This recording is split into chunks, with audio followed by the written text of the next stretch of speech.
Venimos hablando del nuevo pacto, que no es nada nuevo para nosotros. La Biblia enseña, de hecho que está expresado en dos partes: el antiguo pacto, el nuevo pacto, el Antiguo Testamento, el Nuevo Testamento. En la cena del Señor, en la última cena, establece la cena del Señor y la copa del nuevo pacto en su sangre.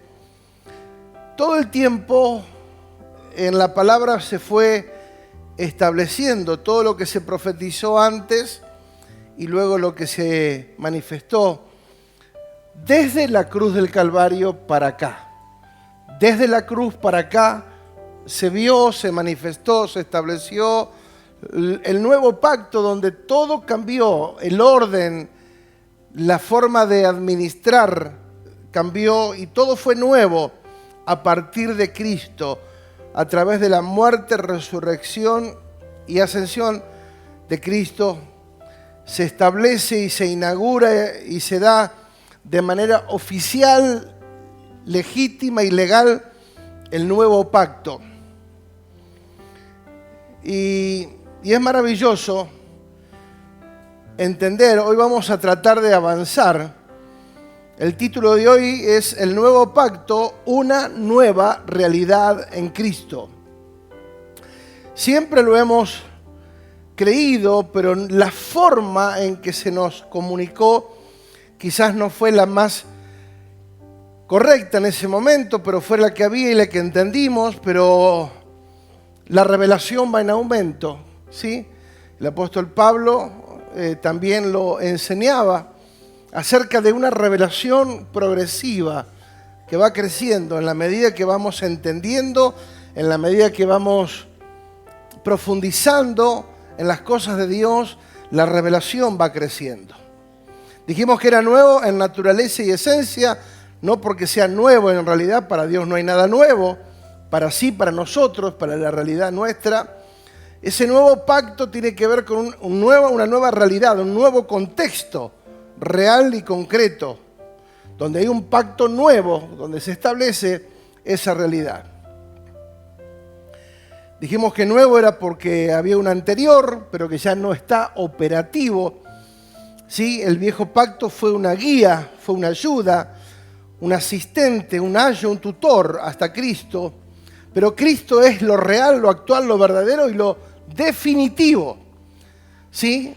El nuevo pacto es el último, mejor, suficiente pacto. Ya no hay más pacto. Es el más poderoso, el más grande, el definitivo. Cada pacto, también dijimos, que tuvo una verdad que gobernó dicho pacto. Y el pacto no solo es nuevo, sino el mejor, es el eterno, porque fue establecido en la sangre del Hijo de Dios. Si ustedes quieren profundizar acerca de esto, el libro de Hebreos lo enseña bien claramente, ¿sí? Pueden leerlo, y allí el autor describe la diferencia entre un nuevo pacto, del antiguo pacto y el nuevo pacto, y que dice: ahora, estando ya Cristo vigente, estando Cristo, la realidad de Cristo entre nosotros, ya no hace falta más nada. Si lo tenemos a Él, diga conmigo: lo tengo todo. Muy bien. Hablamos la semana pasada, y a modo de repaso simplemente dijimos que encontramos un común denominador, que es que Dios es el que origina los pactos siempre, y que de alguna manera le permite al hombre acceder a ese pacto de manera bondadosa, porque es un Padre bueno, es un Padre de misericordia, que quiere incluir al hombre en el propósito eterno. Por eso dijimos que el pacto, o el nuevo pacto, es el resultado legal de la obra de Cristo. El nuevo pacto también da inicio legal a una nueva naturaleza, a una nueva creación, a un nuevo hombre y a nuevas acciones. Por eso leímos: de modo que si alguno está en Cristo, nueva criatura es, las cosas viejas pasaron y aquí todas son hechas nuevas. Pero el texto que nos compete, lo que hablaba recién Ángel, el cual dice 2 Corintios 3:6, el cual asimismo, o sea, Dios para sí mismo nos hizo ministros competentes. Nos hizo. No es que vamos a hacer. No es que algún día lo vamos a hacer. Él ya lo hizo. El tema está en nosotros, en cómo accedemos a esto. Y esto es lo que vamos a tratar de desarrollar. Nos hizo ministros competentes de un nuevo pacto, dice, no de la letra, sino del espíritu. Porque la letra mata, mas el espíritu vivifica. El espíritu da vida. Entonces, nuevo es algo totalmente nuevo. Dijimos también que hay una gran diferencia en estar en Cristo y estar en el cristianismo. Una gran diferencia. Ninguna religión tiene posibilidad de acercarse a Dios y mucho menos de conocer y entender la obra de Cristo. Se trata de estar en Cristo, no con Cristo. En Cristo. Esas palabras que parecen lo mismo pero que no lo es y que crea una verdad paralela, una verdad que no es real y entonces trae confusión.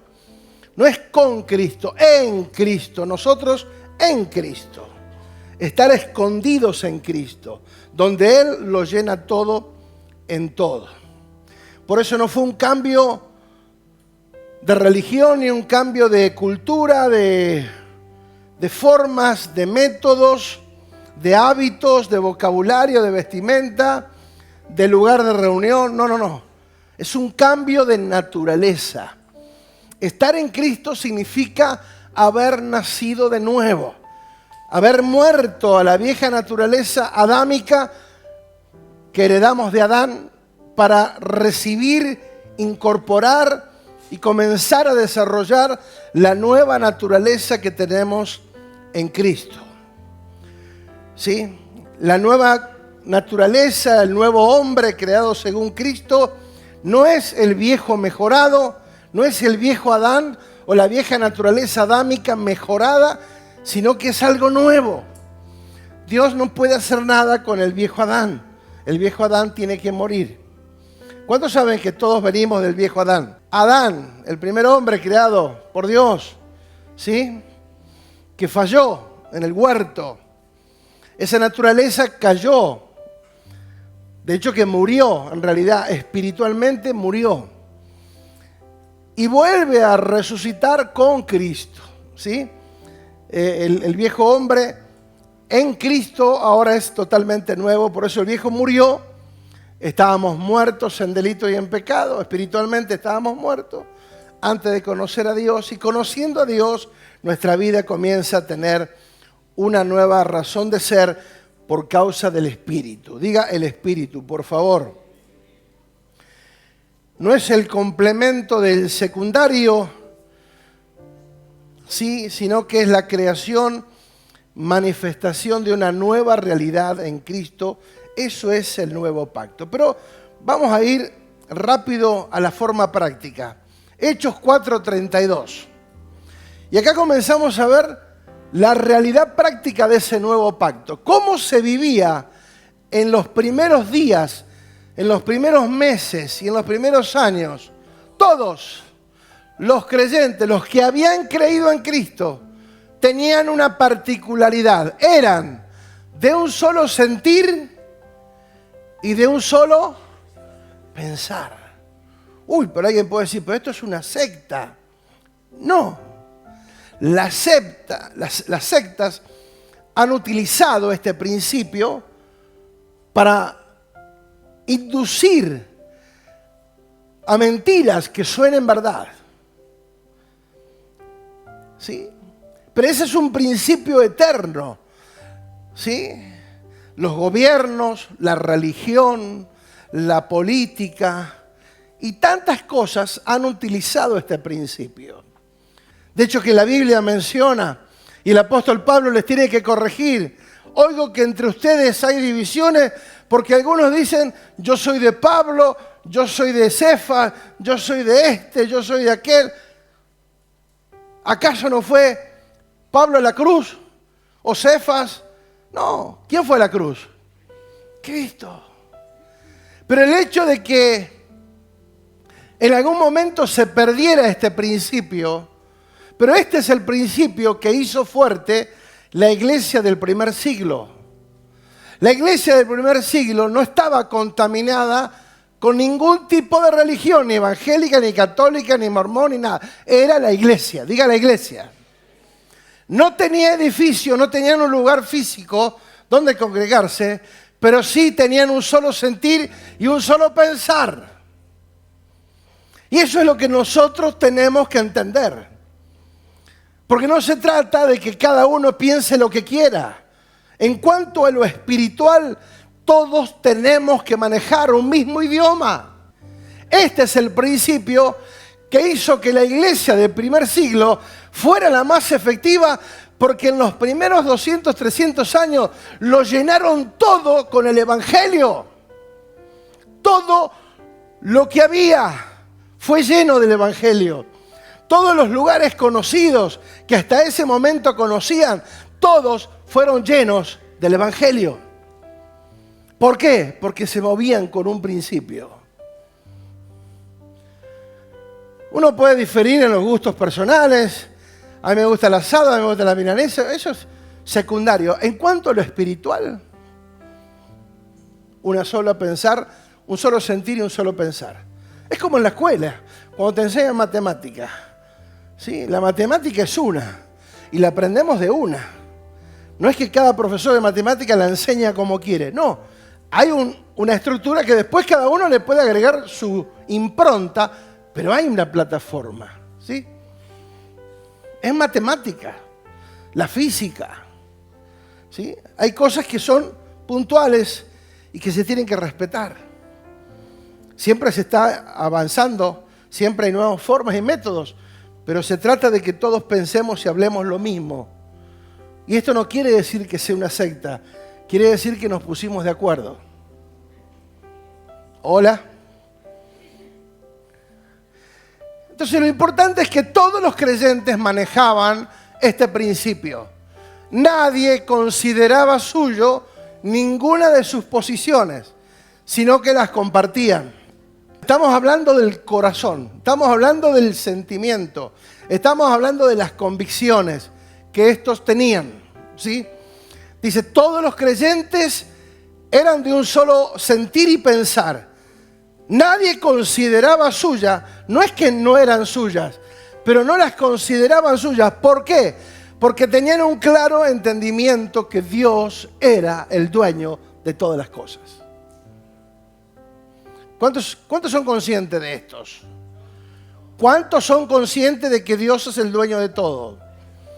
¿Quién se puede llevar algo cuando se va de acá? Dios nos da para administrar temporalmente cosas. Auto, casa, lo que sea, Dios nos da. Y está bárbaro. No hay problema con eso. Dios no tiene problema en que tengas 20 casas. Si las sabes administrar, no hay problema. El tema está en el corazón del ser humano. Por eso acá vemos que decía, aunque tenían, ellos no consideraban que eran suyas sus posiciones. Todo es de Él. 33. Los apóstoles, a su vez, con gran poder seguían dando testimonio de la resurrección del Señor. Y en ese ámbito, la gracia de Dios se derramaba abundantemente sobre todos ellos. O sea, había una manifestación de gracia inaudita, superior. ¿Por qué? Porque había un ámbito correcto. Los corazones estaban alineados a Dios. Habían sido salvos. Habían conocido a Dios. Estaban llenos de la nueva naturaleza. Estaban llenos de Cristo. Por eso ellos no consideraban que nada de lo que tenían les pertenecía. Es más, dice la Biblia que ni su propia vida la consideraban suya. todo era de Él. Digo porque si nosotros queremos ver la manifestación de Dios o de la gracia de Dios de forma sorprendente, tenemos que considerar crear ámbitos donde los corazones estén sanos, estén libres de toda codicia y que tengamos el entendimiento correcto para comprender que todo es de Él. Amén o no amén.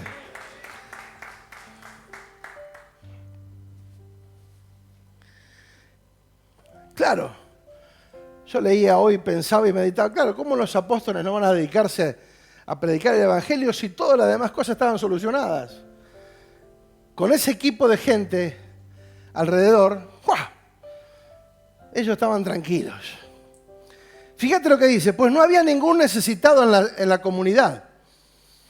Quienes poseían casas, o sea que eran personas importantes, o terrenos, los vendían y llevaban el dinero de lo que se vendía y lo entregaban a los apóstoles para que se distribuyera a cada uno según la necesidad. Entonces había un ambiente donde vamos a estar todos bien. Lo importante es que vamos a estar todos bien. Nos vamos a ayudar mutuamente. No vamos a permitir que dentro de nuestra comunidad haya gente con necesidad. Entonces los que tenían muchas casas o muchos terrenos lo traían. Pero no porque los apóstoles estaban levantando una ofrenda. En ningún momento les planteó algo así. A ellos les brotó, les nació hacerlo. ¿Se entiende la gran diferencia? Por muchos años, el pastor o un encargado o un diácono, lo que sea, tenía que pararse acá y estar media hora endulzándole el oído o endulzándonos los oídos para ver si dábamos. ¿Sí o no? ¿Estuvo en algún lugar donde lo manipularon para dar? Todos. ¿Sí? Todos alguna vez fuimos parte de eso. Pero estamos entendiendo otra realidad. Que el que no da se la pierde. El que no da simplemente no entendió. Simple. Hoy ya no renegamos más con nadie. Hoy apuntamos a que entendamos. Pero, como dice el refrán, no hay peor sordo que el que no quiere oír. No sé si va a haber tiempo para que lo diga, pero saben que hay una responsabilidad compartida entre el que habla y el que escucha. ¿Sí? Esa responsabilidad compartida no la podemos eludir. O sea, somos responsables el que escucha y el que habla. El que habla y el que escucha. Pues yo no sé, a mí no me lo dijeron. Sí, te lo dijeron. Que no hagas caso, que no obedezcas al Señor, que hagas tu propia vida. Está todo bárbaro. De verdad, hoy eso no me preocupa. Me ocupa el enseñar lo que la Biblia dice. ¿Sí? Y acá no es que los apóstoles dijeron, bueno, vamos a levantar una ofrenda, a ver quién tiene una casa para ofrendar. No fue así. Los apóstoles estaban predicando, dando testimonio, pero la gente, entre ellos dijeron, no es bueno que dentro de nuestra comunidad haya gente con necesidad. Y yo mire para el costado. Entonces lo trajeron. Dijeron, acá está, ustedes hagan lo que quieran, administren para que todos estemos bien. Y dice que no había ningún necesitados, porque las vendían y lo entregaban a los pies de los apóstoles. Pero acá entra en escena, no voy a predicar esto, pero lo quise dejar para leerlo porque tiene una connotación, ya lo prediqué esto, pero tiene una connotación fuerte. Dice, había José, en el verso 36, José, un levita natural de Chipre, a quien los apóstoles llamaron Bernabé, que significa consolador, vendió. ¿Cuántos terrenos tenía José?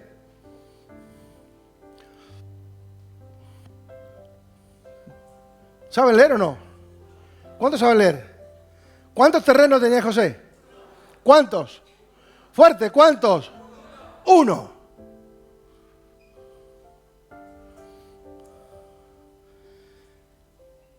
Vendió un terreno que poseía. Uno. O sea que lo entregó todo. Vendió un terreno que poseía, llevó el dinero y lo puso a disposición de los apóstoles.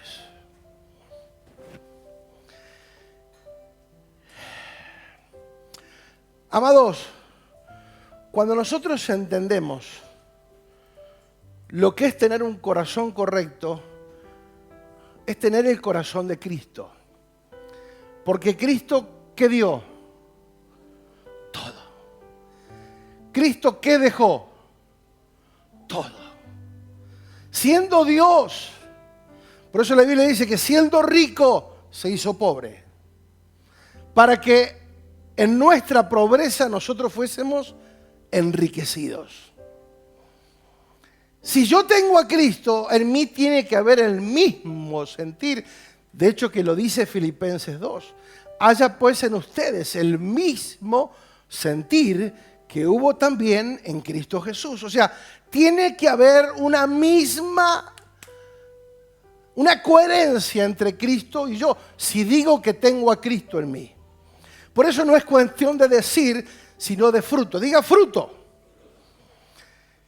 Es maravilloso, digo, porque este Bernabé se transformó luego en un aliado de Pablo y terminó siendo uno de los apóstoles que trabajó codo a codo con Pablo y fueron en el primer viaje misionero y demás. Fueron hombres que usados por Dios. O sea que no es solamente el hecho de dar, sino el corazón. Este hombre dio todo lo que tenía, pero no fue en vano. ¿Quiénes de todos los que dieron fueron renombrados? José. ¿Porque dio qué? Todo lo que tenía. Nadie que lo da todo va a quedar en el anonimato de Dios. Si vos querés pasar desapercibido, no hay problema. Ahora, si querés que Dios te destaque, si querés que Dios ponga sus ojos y diga, ¡wow! Hay algo que hay que hacer. Pero por convicción, no por manipulación. Había un alto nivel de generosidad, de empatía con las personas. Tenían claro que el dueño de todo era Cristo y en ellos eran gobernados por el Espíritu, eran gente espiritual, muy espiritual. Hay un texto que siempre me llamó la atención en 1 Corintios 1:10. Dice, os ruego pues, hermanos, por el nombre de nuestro Señor Jesucristo, que hablen todos una misma cosa y que no haya entre ustedes divisiones, sino que estén perfectamente unidos en una misma mente y en un mismo parecer. Entonces, qué importante es movernos en los niveles de unidad, que tiene que ver con entendimiento, tener cosas en común, tener cosas en común con Cristo. Si yo tengo cosas en común con Cristo y vos tenés cosas en común con Cristo, indefectiblemente entre nosotros habrá cosas en común. Muchas veces nos queremos poner de acuerdo acá cuando primeramente no nos pusimos de acuerdo allá. Primero es con Cristo y luego es con el hermano. Porque no me puedo poner de acuerdo con alguien que no tenga a Cristo como primero. Si alguien no tiene a Cristo,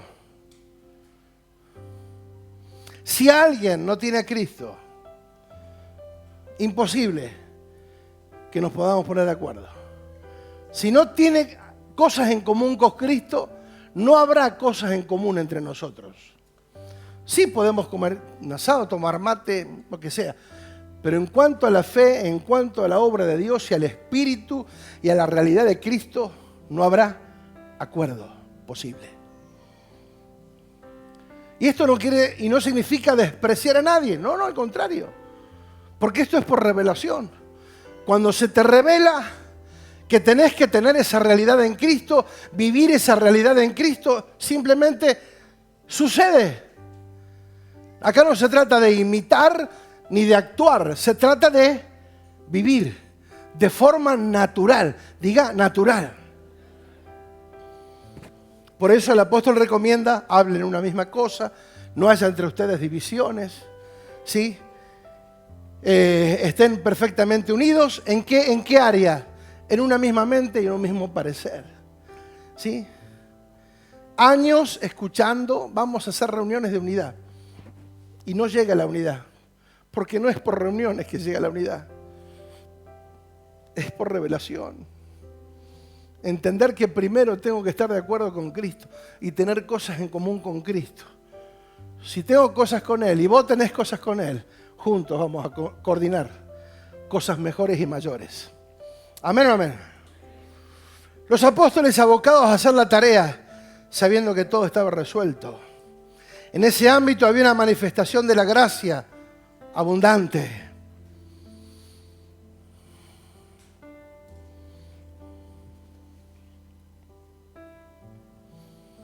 José pasó a ser alguien destacado, diga alguien destacado. Y no quiero meterme, por eso dije no quiero meterme, pero termina en Hechos 4 y comienza el 5, donde Ananías y Zafira, un matrimonio, que tenían una heredad también, la vendieron. ¿Y qué dijeron? Se quedaron con una parte que no había problema. Pero cuando llegaron al apóstol le dijeron, acá te traemos el precio de lo vendido. Era mentira. Primero vino él a decirlo. Dice, ¿por qué quisiste engañarnos a nosotros? Pero no nos quisiste engañar a nosotros. En realidad, le quisiste engañar al Espíritu Santo. ¿Y sabés qué te va a pasar? Te van a enterrar dentro de un ratito. Dice la palabra que murió a los pies de los apóstoles. Agarraron unos jóvenes, los fueron a enterrar. A las 3 horas llega la mujer. Acá traemos el precio de lo vendido. Ah, vos también. Te confabulaste con tu esposo para venir a mentir. Si la casa era de ustedes, la plata era de ustedes, ¿por qué no se quedaron con toda la plata y ya está? ¿Por qué quieren aparentar lo que no son? Y dice, los mismos que enterraron a tu esposo ahora te van a enterrar a vos. Y también cayó muerta. Y dice que gran temor se apoderó de todos los que estaban ahí. Claro, anda. Acá traigo una ofrenda. Claro, viejo, decí la verdad. Traigo la mitad, traigo el 50%, el 30%, el 20%, el 10%, lo que sea. No importa. Es tuyo. Si vas a dar algo, decí la verdad. Pero en ese momento, léalo por favor que está bueno, está interesante.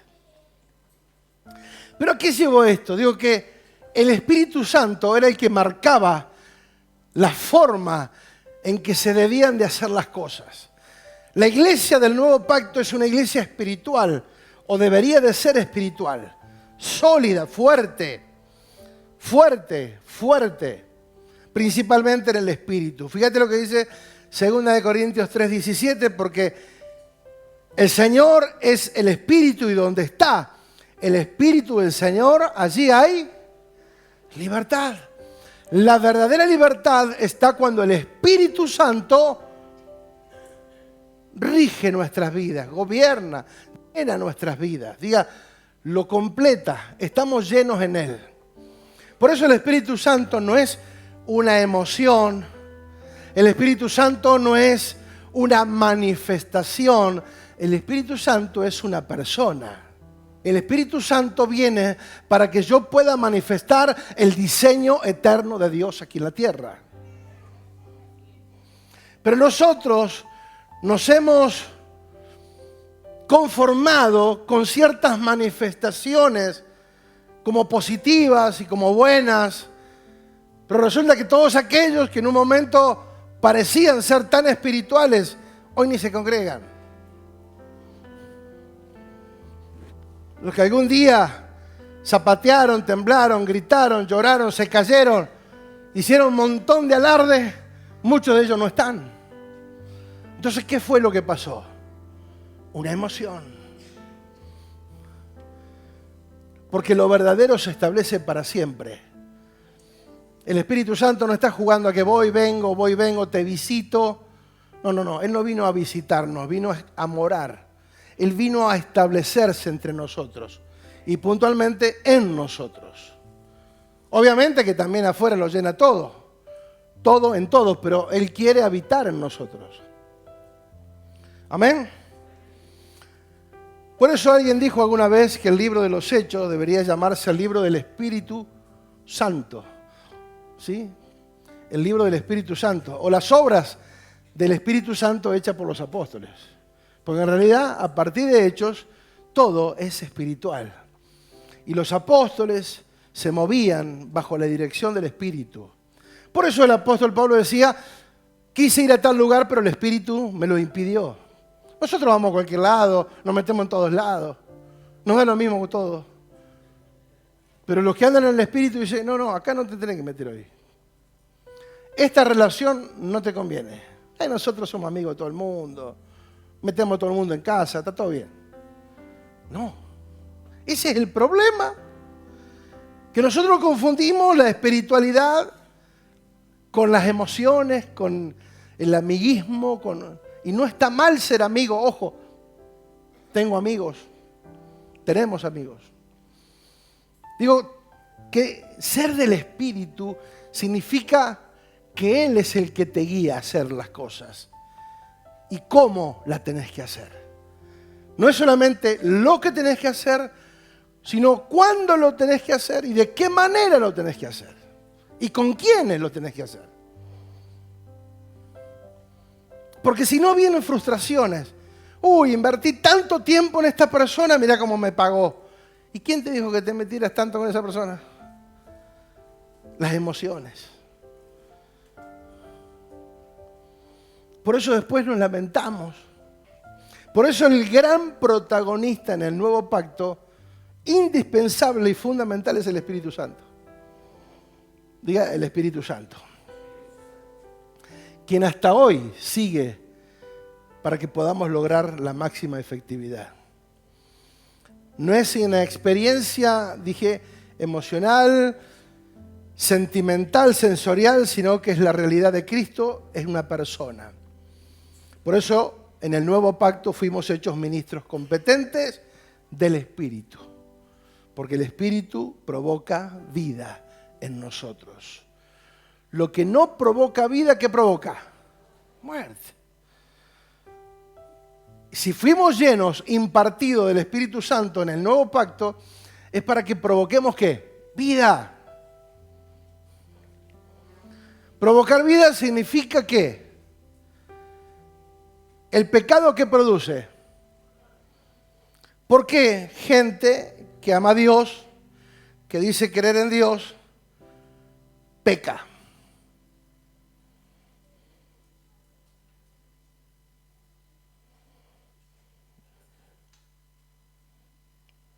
¿Por qué? ¿Por qué? ¿Será que no hay temor o será que no está el Espíritu Santo? ¿O será que somos rebeldes?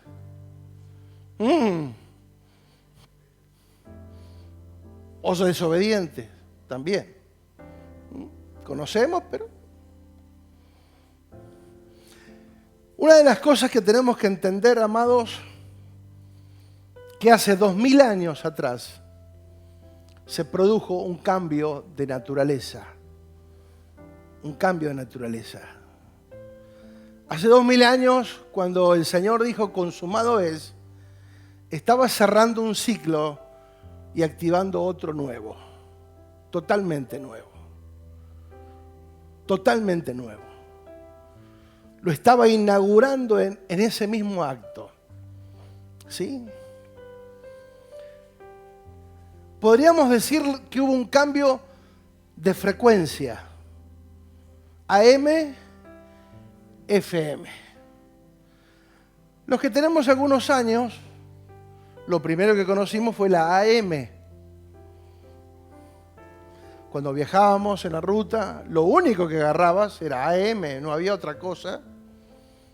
Y vos podías escuchar, me acuerdo cuando viajábamos por Buenos Aires, a la noche sabía escuchar una radio de Uruguay, AM obviamente. Pero esa frecuencia, si bien es de alcance largo, estaba leyendo hoy porque me llamó la atención, era indefinida, o sea, escuchaba mal.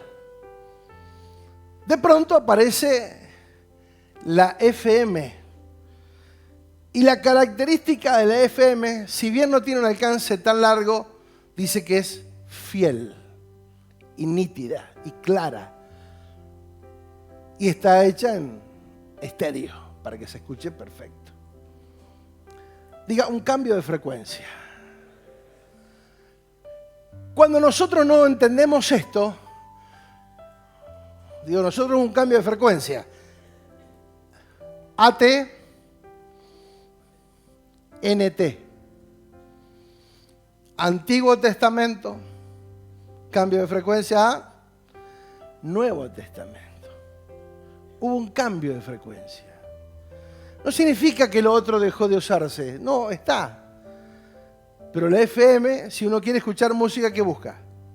Una FM. ¿Sí? Porque es más nítida. Se escucha más claro. Hay una repetición más leal, fidedigna, ¿sí? De la realidad. Diga, un cambio de frecuencia. La historia de la humanidad fue dividida en dos. Antes de Cristo y después de Cristo. ¿Sí? Antiguo Testamento, Nuevo Testamento. Un cambio. El mundo entero sabe de ese cambio. Ahora, no puede ser que a nosotros no nos llame la atención que ese nuevo cambio de naturaleza, de frecuencia, no lo hayamos entendido de la forma correcta en todos estos años. Por eso, la cantidad de personas frustradas a lo largo del camino. ¿Por qué? Porque al no entender esto, yo quiero seguir escuchando AM. No, pero está la FM. No, pero yo aprendí a escuchar la AM y quiero seguir con la AM. Y la música no se escucha bien, pero ¿por qué no sintonizas FM? No, porque yo aprendí así y así voy a morir. Duro el viejo. Y en lo espiritual fue más o menos lo mismo. Así lo aprendí y así lo vivo. Salvo muchos que no nos conformamos con eso y pensamos y creemos y entendemos que debe haber algo más. Que semejante cambio no sea para algo mejor. ¿Qué les parece? ¿Para qué vamos a cambiar si seguíamos igual? Si el Nuevo Testamento era igual que el Antiguo, ¿para qué cambiamos? ¿Tiene sentido? No. Entonces, esto no es inocente, porque nos habla de dos realidades diferentes, válidas, verdaderas. Pero hay una frecuencia actual. Porque dice Hebreos que ahora el Padre habla por el Hijo. Antes habló por los profetas, pero ahora habla por el Hijo. ¿Qué tengo que escuchar? ¿O a quién tengo que escuchar? Al Hijo, que está expresado en Cristo, que es la naturaleza completa, porque Cristo es la obra terminada, ya resucitado. Cristo. Ya no es el Señor, el Jesús, el pastor, no, ahora es Cristo, el Señor, el que doblegó el infierno, el que puso todo debajo de sus pies.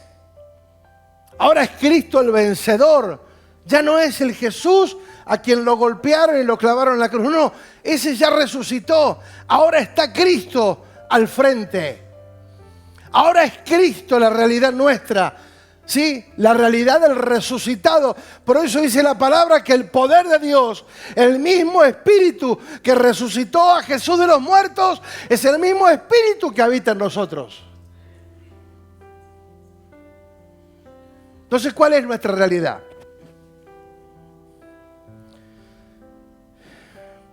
Una de las enormes diferencias que existen es que en el antiguo pacto todo fue temporal y en el nuevo pacto todo es definitivo.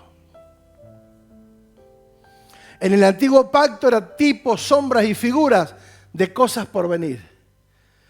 El nuevo pacto es la realidad de Cristo vigente para siempre. Ya no hay más movimiento, no hay más cambios. Ya se establecieron todos. El nuevo pacto se establece sobre un carácter de eterno. ¿Sí? Todo pasajero anteriormente, pero ahora es todo eterno en Cristo. Yo quiero leer, sí, vamos a leer un poquitito de Hebreos 9:11. ¿Vamos bien?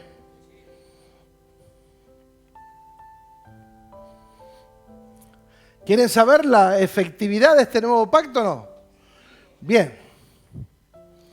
Cristo, por el contrario, al presentarse como sumo sacerdote, otra versión dice, estando ya presente Cristo, ya está. Si está Cristo presente, todo lo que se profetizó antes, ya está, porque ahora lo tenemos a Cristo. Pero le quiero leer en esta versión, la NBI, que dice, Cristo, por el contrario, al presentarse como sumo sacerdote de los bienes definitivos. Diga, bienes definitivos. El antiguo sacerdote, el ser humano, los sacerdotes humanos que se presentaban, tenían que hacerlo una vez al año por todo el pueblo y por ellos mismos. Pero ahora Cristo fue Él mismo y se presentó. Él ahora como sumo sacerdote se presenta y dice que es sacerdotes de los bienes definitivos. Y me llamó la atención esa palabra. ¿Qué significa bienes definitivos?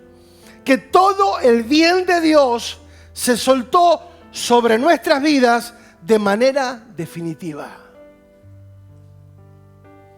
Porque uno dice, no, porque bueno, Dios dio, Dios quitó. No, eso fue con Job. Esa fue otra realidad. Y Job lo dijo cuando no entendía nada. Porque dijo, ahora mis ojos te ven, al final. O sea, cuando yo voy a buscar en el original, ¿qué son los bienes definitivos? Diga bienes. Diga favor, bien, buenas cosas, propiamente hermoso, pero principalmente bueno, valioso, virtuoso, recto, honroso y mejor. Si estamos en Cristo, amados, tenemos lo mejor. Porque bueno, en Cristo es... Y bueno, hay veces que nos toca pasar por malas cosas. Cristo fue sumo sacerdote de los bienes definitivos. Esos bienes definitivos, ¿a quiénes se les otorgó? No a los religiosos, no a los rebeldes, no a los, ¿cómo dijiste hoy? Desobedientes. O sea, en Dios estamos completos. Él es sacerdote de los bienes definitivos. O sea que lo que se nos otorgó fue para siempre. Dios no te da y te quita. No está jugando al gato y al ratón con nosotros. Fue la cruz para establecer una realidad. Y esa realidad es que los bienes definitivos se fueron establecidos en Cristo. Porque Él fue el sumo sacerdote que ascendió a Dios. Fue el trono de Dios directamente. No fue un trono hecho de humanos. No. Fue el trono de Dios.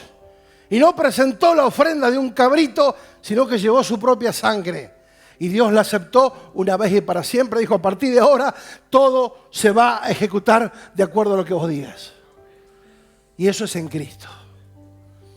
Por eso hay que valorar a Cristo.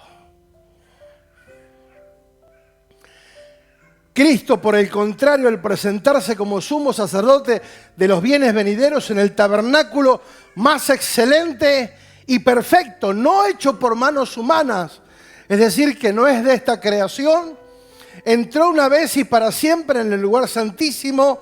No lo hizo con su sangre, no lo hizo con sangre de machos cabríos y becerros, sino con su propia sangre, logrando así un rescate eterno, definitivo, eterno. Él es sacerdote de bienes definitivos o eternos, logrando un rescate ¿qué? Eterno.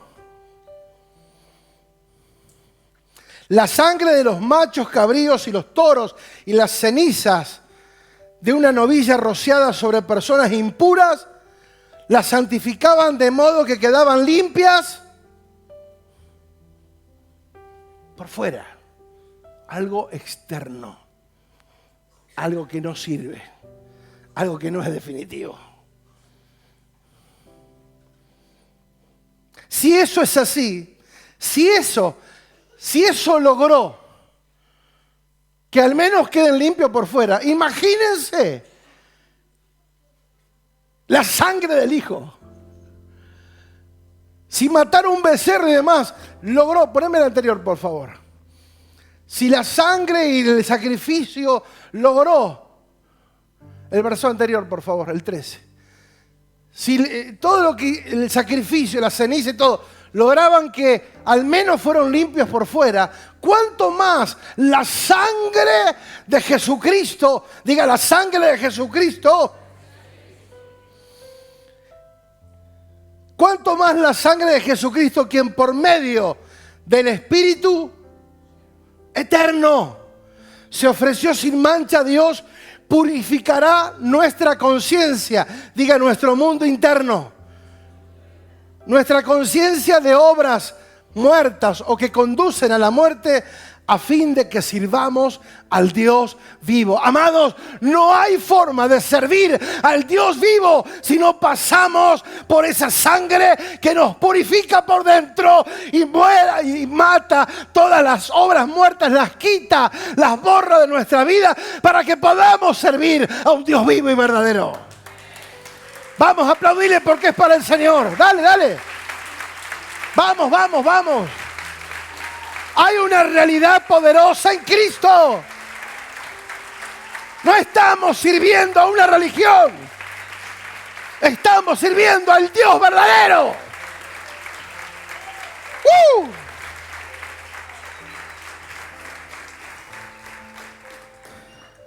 Bienes de definitivo, rescate eterno, espíritu eterno.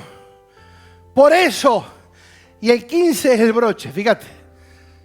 Por eso, Cristo es el mediador de un nuevo pacto. ¿Para qué? Pregunte, por favor. Pregunte fuerte, ¿y para qué? Más fuerte, ¿y para qué? Para que los llamados reciban la herencia eterna prometida.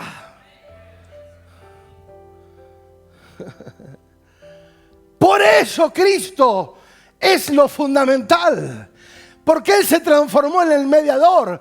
¿Pero para qué? Para que nosotros recibamos la herencia eterna.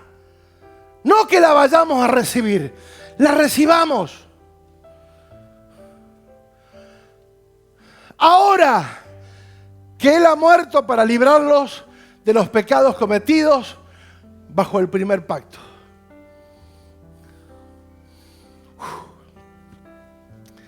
Por eso es mediador de un nuevo pacto, para que los llamados, diga, reciban. ¿Cuántos son llamados? ¿Cuántos se sienten, se consideran y entienden que son llamados por Dios? Convicción, convicción. Hágalo con convicción, si no, no lo haga. ¿Cuántos creen que son llamados por Dios? para que los llamados reciban la herencia. Diga la herencia. Estando ya presente Cristo, el sumo sacerdote de los bienes definitivos o eternos, nos proporciona una realidad diferente y efectiva. El nuevo pacto establece todo lo eterno. Diga todo lo eterno. Diga redención eterna, espíritu eterno, palabra eterna, salvación eterna, vida eterna, propósito eterno y herencia eterna. Todo lo que el Señor nos estableció en Cristo ya lo dejó y es para siempre. ¿Lo reciben o lo rechazan?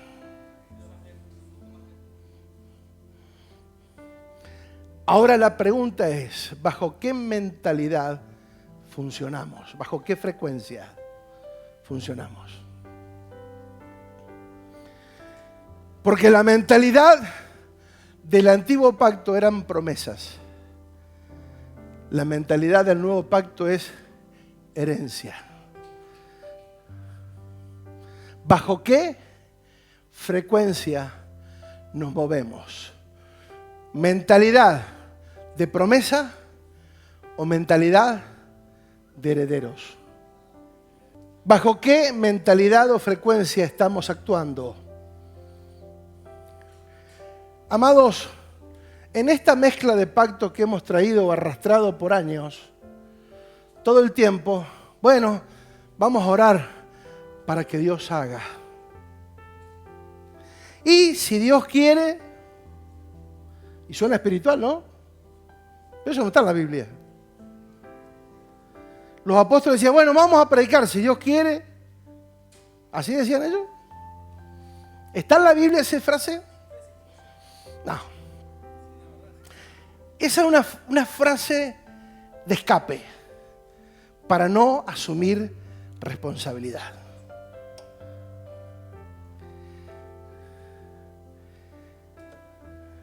Una herencia se hace efectiva cuando el testador muere y Cristo murió en la cruz para hacerlo efectivo, pero resucitó para que lo recibamos.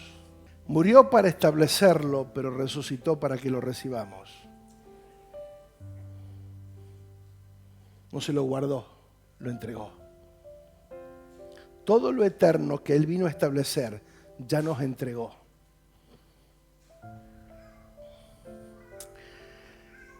Porque en Cristo, dice la palabra, que todas las promesas ya son sí y son amén. En Cristo ya no hay más nada que esperar. En Cristo ya está todo resuelto, ya todo se cumplió en Cristo. Digo porque por años hemos operado bajo una mentalidad de promesa. Y muchas personas se han frustrado esperando cosas que nunca van a recibir. Orando por cosas que nunca van a recibir. Porque utilizamos la fe para manipular a Dios, no la fe para aplicar lo que ya tenemos en Dios. Y que eso es lo que no creemos. Que yo tengo lo que dice que Dios que tenga, que tenemos. ¿Se entiende? Dios dijo, yo le di bienes eternos, bienes definitivos. Todo el bien, el favor está sobre ustedes. Y no, hoy estoy pasando un mal momento. Pero vamos a ponernos de acuerdo entonces. ¿Por qué decimos que estamos pasando un mal momento? Porque hay una crisis financiera, una crisis familiar, me echaron del trabajo. ¿Cuál es el mal momento? Y claro que hay malos momentos. Y claro que existen aparentemente malos momentos, pero la Biblia me dice que si yo amo a Dios, los que aman a Dios, todas las cosas ayudan para bien. Y aunque no lo tenga, lo creo. En Él he sido enriquecido, aunque estoy pobre. Puedo que no tenga un peso, pero soy rico. Porque la riqueza no es lo que tenés en el bolsillo, ni en el banco, ni debajo del colchón. La riqueza es lo que llevamos por dentro y la que estamos estableciendo en Cristo y la que vamos a dejar a las próximas generaciones. Esa es la mayor riqueza. No es un terreno, no es una casa, no es un auto. Si le podés dejar, bárbaro. Pero la mayor riqueza es el conocimiento y el entendimiento de verdades eternas. Mentalidad de promesas. Si operamos en la mentalidad de promesa, mi fe se ejercita esperando lo que Dios va a hacer por mí. Y no quiero hacer la pregunta ni que levanten la mano, pero estoy seguro que muchos están esperando cosas de parte de Dios. O han orado y yo estoy esperando en Cristo. Yo estoy esperando en el Señor. Frases que se establecieron como espirituales, pero que no tienen fundamento. O sea, claro, yo espero en Cristo, pero ¿en qué verdad? En la realidad. Y si espero en Cristo, está todo bien, aunque esté todo mal. Pablo, en el barco donde vas, se va a hundir. Pablo no se puso a orar para que el barco no se hunda. Pablo no se puso, muchachos, vamos a interceder porque el Señor me reveló que esto se va a hundir. No, le dijo, prepárate porque se va a hundir. Lo bueno es que ninguno va a morir, tranquilo. Punto. Aceptar la voluntad soberana de Dios a pesar de mi incomodidad. Lo que pasa es que nosotros queremos estar cómodos. Queremos que todo me resulte fácil. Y esa no es la realidad del Evangelio. Estás equivocado. Si querés todo fácil, anda a una religión donde no te van a pedir absolutamente nada. Acá hay que entregarlo todo. Esto no es para flojos. Por eso no estamos hablando de una religión. Estamos hablando de un Cristo verdadero, eterno, del Hijo de Dios, quien nos dejó ejemplo.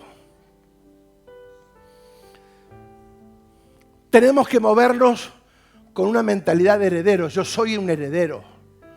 Soy heredero. Diga, soy heredero. Pero con visión, por favor. Diga, soy heredero. Porque esa es la mentalidad que nosotros manifestamos. Cuando oramos, por lo general oramos bajo una mentalidad de necesitado. No una mentalidad de heredero. Movernos con mentalidad de herencia. Ya no es una fe que espera, sino una fe que sabe en lo que ya fue hecho y que se nos fue asignado y que fue establecido mediante un elemento legal, que fue la obra de Cristo en la cruz del Calvario y que fue establecida bajo un pacto eterno sellado con la sangre del Hijo de Dios. Ese amén es flojo, tibio. ¿Me están entendiendo o no me están entendiendo? ¿Nos creemos herederos o no nos creemos herederos? La Biblia dice que somos herederos. ¿Sí o no?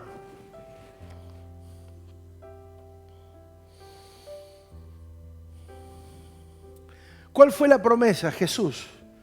Juan 14, 26. Pero el Consolador, el Espíritu Santo, a quien el Padre enviará en mi nombre, les enseñará todas las cosas y les hará recordar todo lo que les he dicho. ¿Cuál fue la realidad? 1 Corintios 2:12. Nosotros no hemos recibido el espíritu del mundo, sino el espíritu que procede de Dios, para que entendamos lo que por su gracia Él nos ha concedido. sea, ¿qué espíritu recibimos entonces? El Espíritu de Dios. ¿Para qué? Para que sepamos lo que Él ya nos dio, lo que Él ya nos concedió. Entonces yo la fe la necesito para creer en lo que ya se me asignó.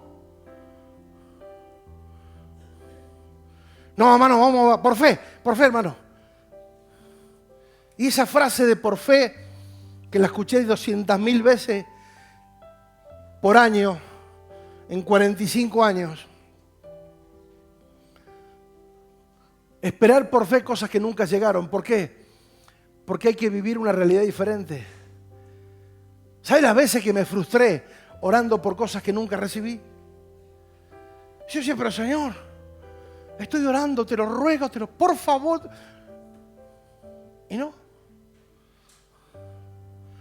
Porque oraba con una mentalidad de necesitado. Y no es que ya lo aprendí, lo estoy procesando, estoy aprendiendo juntamente con ustedes. Pero hay que cambiar de frecuencia, diga cambiar de frecuencia. O seguimos esperando que Dios haga en algún momento, Dios hará. Dios hará. No. Dios ya hizo, ahora nos toca a nosotros. Por eso nos hizo ministros competentes. Para que ejecutemos lo que ya se nos asignó. Y que usemos la fe para creer que lo que se nos asignó ya es.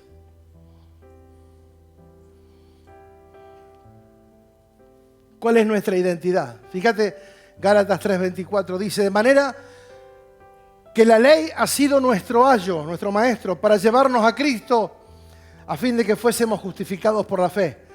Pero venida la fe en Cristo ya no estamos bajo el ayo, ya no estamos bajo la ley. Pues todos sois hijos de Dios por la fe en Cristo Jesús. Porque los que habéis nacido bautizados en Cristo, no por Cristo, bautizados en Cristo. De Cristo estás revestido. Diga revestido. Y en esa nueva naturaleza ya no hay judío, no hay griego, no hay esclavo, no hay libre, no hay varón, no hay mujer, porque todos somos uno en Cristo Jesús. Se terminaron las diferencias.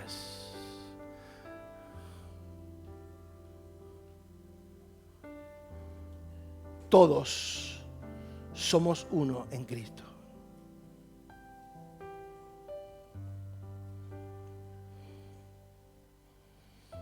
¿Cuáles son los beneficios del nuevo pacto? Romanos 8:14.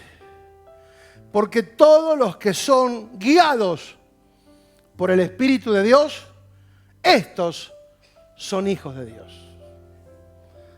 No es lo que yo digo, no es lo que yo declaro, no, es lo que soy.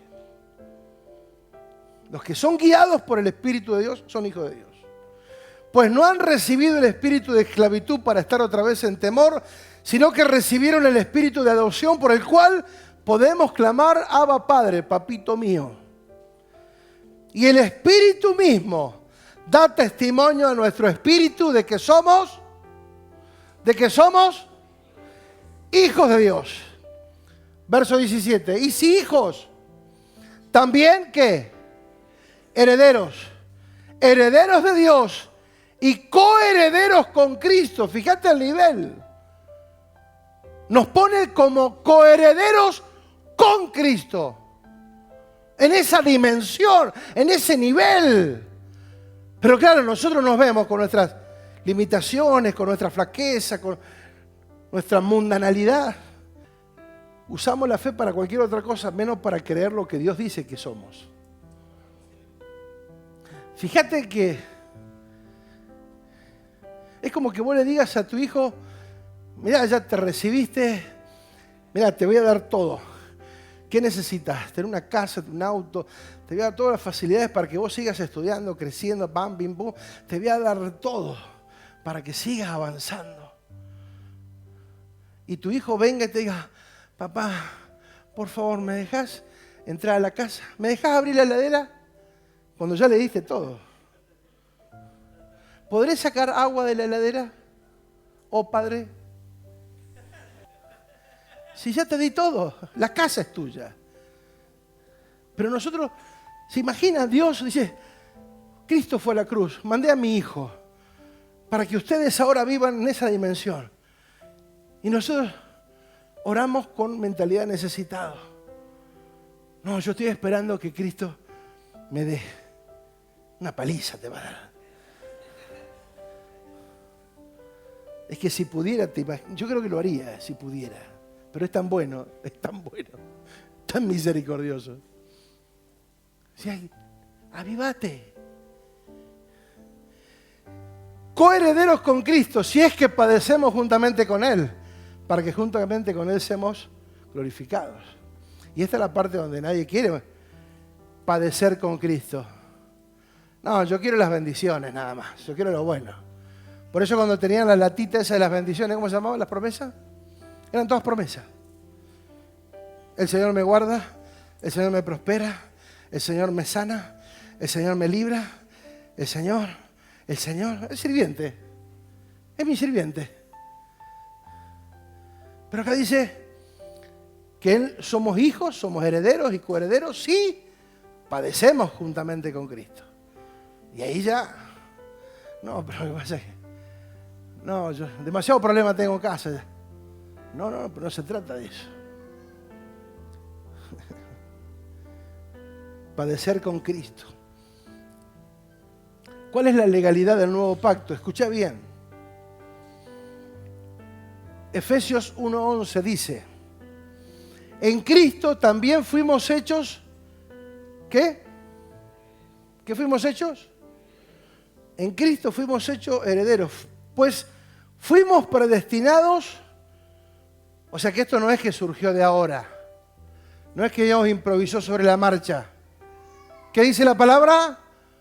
Fuimos predestinados según el plan de aquel que hace todas las cosas conforme al designio de su voluntad. O sea, su voluntad fue hacernos herederos. ¿Se dan cuenta de la diferencia de vivir en el nuevo pacto?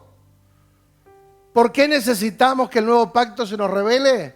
Porque necesitamos cambiar la frecuencia y tener una mentalidad de herederos, no de damnificados. Porque Él lo hizo todo según lo que predestinó. A fin de que nosotros, que ya hemos puesto nuestra esperanza en Cristo, seamos para alabanza de su gloria. O sea que la alabanza de su gloria no es cantar. Eso está bueno, está bárbaro que lo hagamos. Pero la verdadera alabanza que Dios espera es que nosotros le creamos lo que Él ya nos dio. Para ser ministros competentes. ¿De qué me sirve que me cantes si no me crees? Créeme primero, después cantame toda la vida, no hay problema. Pero cree. Porque fuimos hechos, porque todo lo fue creado, fue predestinado para que nosotros al ejecutarlo y al creerlo seamos para alabanza de su gloria. En Él también ustedes, cuando oyeron el mensaje de la verdad del Evangelio que le trajo la salvación y lo creyeron, fueron marcados con el sello que es el Espíritu Santo prometido. El Espíritu Santo vino para sellarnos, para marcarnos propiedad de Dios. Ya no sos propiedad tuya, ya no sos propiedad del diablo. Somos propiedad de Dios. Por eso el Espíritu Santo viene a marcarnos. Esa marca te la ve el infierno, el diablo, los demonios y todos los que quieras. Cuando el Espíritu Santo está en un hombre, el infierno tiembla.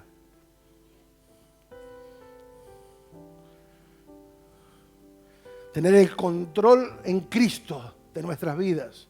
El dominio propio, que necesitamos todos. Amados, todos estamos aprendiendo, tranquilos. No estamos hablando desde lo asumido, no, estamos aprendiendo. Estamos en el primer escalón. ¿Sí? El Espíritu Santo dice, garantiza. ¿Qué garantiza? Nuestra herencia. Por eso el Espíritu Santo es que confirma, che, vos sos heredero. Lo confirma. Movete como heredero porque sos heredero. No sos un pordiosero. No sos un necesitado. En Cristo estás completo. En Él lo tenés todo. Esta garantiza la herencia hasta que llegue la redención final, cuando estemos con Cristo, del pueblo adquirido por Dios para el avance de su gloria.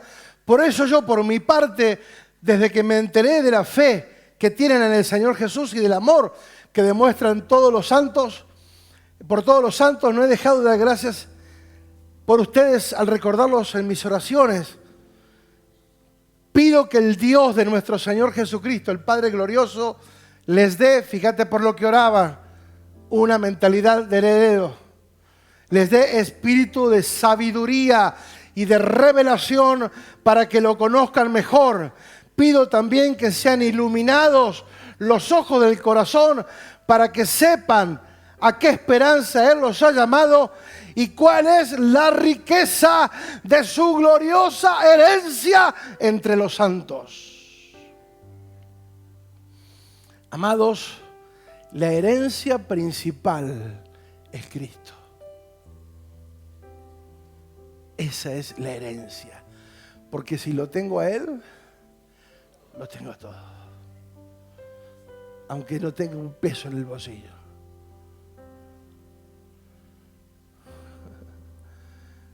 Eso es lo que creían ellos. Eso es lo que creyó la iglesia del primer siglo. Cuando eran perseguidos, cuando eran golpeados, cuando eran encerrados, encarcelados, cuando eran prendidos fuego como antorchas en las esquinas, ellos no dudaron y mantuvieron su fe intacta.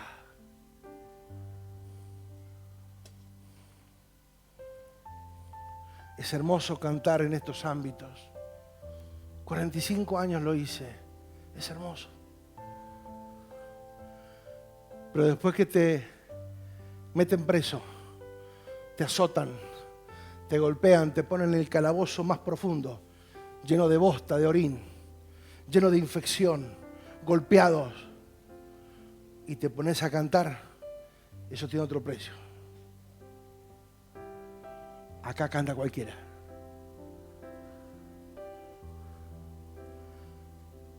Cuando vos, en medio de la crisis, en lugar de llorar, lamentar o criticar o despotricar, empezás a adorar a Dios. Ahí la cosa cambia. Ahí estamos empezando a entender.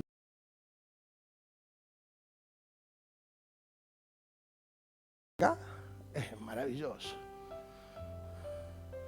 Experimentar esa adoración en medio de la crisis, del dolor, cuando aparentemente todo sale mal, cuando aparentemente todo es complicado, cuando parece que todas las puertas se cierran y a pesar de eso seguís adorando, la cosa cambia.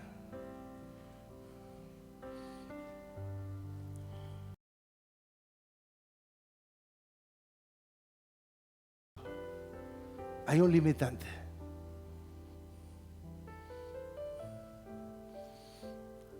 Gálatas 4, 1 y 2 dice: pero también digo que entre tanto que el heredero es niño, es igual que un esclavo. En nada difiere de un esclavo, aunque sea señor de todo, sino que está bajo tutores y curadores hasta el tiempo señalado por el Padre.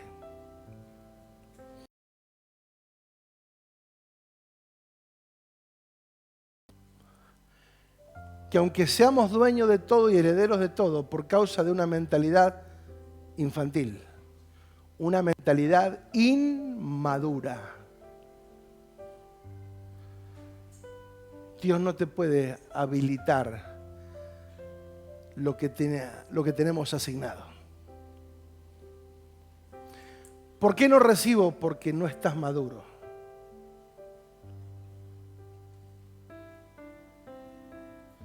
¿Por qué no puedo disfrutar todo el bien de Dios? Porque todavía no has crecido lo suficiente. Hay una limitante, amados, y es la inmadurez. La falta de compromiso, la falta de entendimiento. Fíjate lo que dice 1 Corintios 3:1. Lo que dije al principio, hay una responsabilidad compartida entre el que habla y el que recibe. ¿Sí? Pablo había recibido de Dios y ahora lo tenía que volcar a los corintios. Dice, hermanos míos, antes de ahora no les pude hablar como a quienes ya tienen el Espíritu de Dios, porque ustedes se comportaban como la gente pecadora de este mundo. Por eso tuve que hablarles como si apenas comenzaran a creer en Cristo. En vez de enseñarles cosas difíciles, revelaciones de Dios, les enseñé cosas sencillas, porque ustedes parecen niños pequeños que apenas pueden tomar leche y no alimento sólido. En aquel entonces no estaban preparados para entender cosas más difíciles y todavía no lo están. El limitante. Ser como niños. Ser inmaduros. Ponémelo, por favor, en la versión Reina Valera, que es un poquito más dura. Esta lo suavizó un poquitito el lenguaje actual. De manera que yo, hermanos, no pude hablarlos como a espirituales, sino como a carnales, como a niños en Cristo. Verso 2.